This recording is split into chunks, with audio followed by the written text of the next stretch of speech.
অযোধ্যা জুড়ে কোনো সাজো রব এবং এই অযোধ্যাকে নতুন করে সাজাতে কিন্তু একাধিক জায়গা থেকে উপহারও আসছে। ঠিক যেমনটাই 2400 কেজির ঘন্টা এসে পৌঁছলো অযোধ্যায়। প্রায় 2 বছর সময় লেগেছে এই ঘন্টা তৈরি করতে। জলেশ্বর থেকে এসেছে এটি। রাম মন্দিরের প্রবেশদ্বারে ঝোলানো হবে এই ঘন্টাটি। মন্দির থেকে কয়েক কিলোমিটার দূর পর্যন্ত শব্দ শোনা যাবে। বিকাশ মিত্তল জলেশ্বরের চেয়ারম্যান ছিলেন, তিনি মারা গিয়েছেন, কিন্তু ওনারই ইচ্ছে ছিল এই ঘন্টা দেওয়ার। আর দাদার ইচ্ছে পূরণ করলো ভাই আদিত্য মিত্তল। ওনাদের পারিবারিক ব্যবসা রয়েছে ঘন্টা তৈরি, এবং তাদের পক্ষ থেকে এই মন্দির নির্মাণে একই সঙ্গে রামলালার জন্য এসে পৌঁছলো 2400 কেজির ঘন্টা। 22শে জানুয়ারি রাম মন্দিরে রামলালার প্রাণ প্রতিষ্ঠা। ইতিমধ্যেই পুরো দেশবাসী যখন সেই জিনিসটা, সেই দিনটার জন্য অপেক্ষা করছে, ঠিক তখনই দেশের বিভিন্ন প্রান্ত থেকে রামলালার জন্য উপহার আসতে শুরু করেছে। এবং এই মুহূর্তে আমি রয়েছি অযোধ্যার করসেবকপুরমে। সেখানে রামলালার জন্য যে সমস্ত উপহারগুলো আসছে সেগুলো রাখা হচ্ছে। একটা ছবি আপনাদের দেখাবো। এই যে ট্রাক, এই ট্রাকে করে কিন্তু রামলালার জন্য একটি উপহার এসেছে, এবং সেই উপহার এসেছে জলেশ্বর থেকে। যে উপহারটি এসেছে সেই উপহার এই ট্রাকে করে এসেছে, এবং এই ট্রাক থেকে নামানোর জন্য ওই ক্রেনের ব্যবহার করানো হয়েছে। আমি দেখানোর চেষ্টা করছি। এই মুহূর্তে আমার ভিডিও জার্নালিস্ট অমিত শেঠ রয়েছে আমার সঙ্গে। অমিত দেখানোর চেষ্টা করছে যে এই ট্রাকের পেছনে ক্রেন রয়েছে, ক্রেনের সাহায্যে উপহারটিকে নামানো হয়েছে, নামিয়ে রাখা রয়েছে যেখানে, সেখানে আমি যাব। ভাবছেন কত বড় উপহার এসেছে রামলালার জন্য, যার জন্য আস্ত একটা ট্রাক, আস্ত একটা ক্রেনের প্রয়োজন হলো। সেটাই আপনাদেরকে জানাবো। চলুন ভেতরে যাওয়া যাক। আমি এই মুহূর্তে রয়েছি রামলালার সেই উপহারের কাছেই। দেখতেই পাচ্ছেন সেই ছবিটা আমার ভিডিও জার্নালিস্ট অমিত তুলে ধরছে।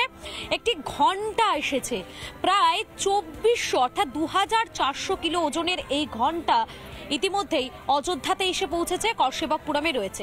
যেমনটা জানা যাচ্ছে, এই পুরো ঘন্টা তৈরি করতে প্রায় 2 বছরের বেশি সময় লেগে গেছে, এবং এই ঘন্টার শব্দ পুরো অযোধ্যা নগরীকে মুখরিত করবে এমনটা বলাই যায়। প্রায় 3 কিলোমিটারের বেশি জায়গা জুড়ে কিন্তু এই ঘন্টার যে শব্দ, সেই শব্দ শোনা যাবে। আপনারা দেখলে বুঝতেই পারবেন যে এই ঘন্টার উচ্চতা আমার থেকেও অনেকটা বেশি। অর্থাৎ রামলালার জন্য যে উপহারগুলো আসছে তার মধ্যে অন্যতম হচ্ছে এটি। এবং এই করসেবকপুরমে যেখানে ঘন্টা রাখা রয়েছে সেখানে অনেকেই এসছেন, বয়স্ক যারা রয়েছেন তারা অনেকেই এসছেন এই ঘন্টা দেখার জন্য। আমি একবার যদি সম্ভব হয় তাদের সঙ্গে কথা বলে নেব। रामलाला के लिए ये उपहार आए हैं, आप दूर से देखने के लिए आए, कैसा लग रहा है? जो है बहुत ही सुंदर लग रहा है, बहुत सुंदर लग रहा है, ये कह नहीं सकते हैं। और हमें तो इतना सुकून मिल रहा है कि हमको कितना अच्छा मौका दिया राम जी ने, कि राम जी की स्थापना से पहले हम यहाँ पे रामलीला कर रहे हैं। हम उत्तराखंड से आए। मैडम, ये हमारे परिवार का और ये घंटा देने का सौभाग्य प्राप्त हुआ है। सबसे बड़ी बात तो ये है कि हम लोग ये 550 साल बाद इस मंदिर को बनते हुए देख रहे हैं। मेरे लिए सौभाग्य की बात है, आपके लिए भी है, और बल्कि पूरे भारत के लिए सौभाग्य की बात है।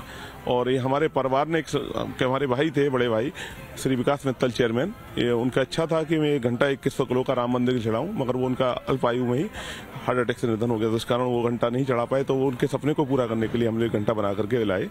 और ये घंटा अष्टधातु का बना हुआ है। इंडिया का क्या, भारत मेरे हिसाब से विश्व का सबसे बड़ा सिंगल पीस का बिना जॉइंट का बना हुआ घंटा है।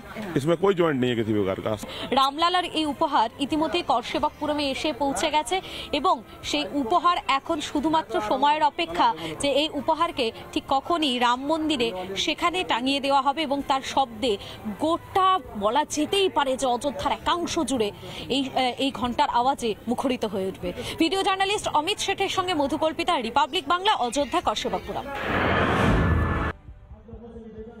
প্রাণ প্রতিষ্ঠার আর কিছুদিন বাকি রয়েছে। বলা ভালো যে হাতে গোনার এক পক্ষ কালো বাকি নেই এই অযোধ্যার রাম মন্দির উদ্বোধনের। আর ইতিমধ্যে গোটা অযোধ্যা জুড়ে সেখানে কিন্তু শহর জুড়ে ভজন কীর্তন সহ বিশেষ অনুষ্ঠানও শুরু হয়ে গিয়েছে। চলছে শেষ মুহূর্তে মন্দির নির্মাণের সমস্ত কাজ। আর এই মন্দির নির্মাণে দেখা যাচ্ছে একাধিক জায়গা থেকে কিন্তু উপহারও আসতে শুরু করেছে রামলালার জন্য। যেমন দেখতে পাচ্ছি আমরা, সাকেত বিশ্ববিদ্যালয়ে 14 লক্ষ প্রদীপ ব্যবহার করে শ্রীরামের প্রতিকৃতিও তৈরি করা হয়েছে। ভগবান শ্রীরামের প্রতিকৃতিটি আবার তৈরি করেছেন শিল্পী অনিল কুমার। একদিকে বিভিন্ন মুরালে সেখানে রামায়ণের ঘটনা বর্ণিত থাকছে, আবার দেখতে পাচ্ছি আমরা বড় বড় ব্যানার সেখানে লাগানো হয়েছে যেখানে রামায়ণের বিভিন্ন ঘটনা থাকছে, রামের প্রতিকৃতি থাকছে, এবং তারপর এই 14 লক্ষ প্রদীপ ব্যবহার করে শ্রীরামের প্রতিকৃতি তৈরি করা হয়েছে।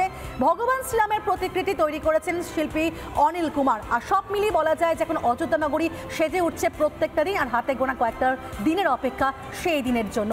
রিপাবলিক বাংলা।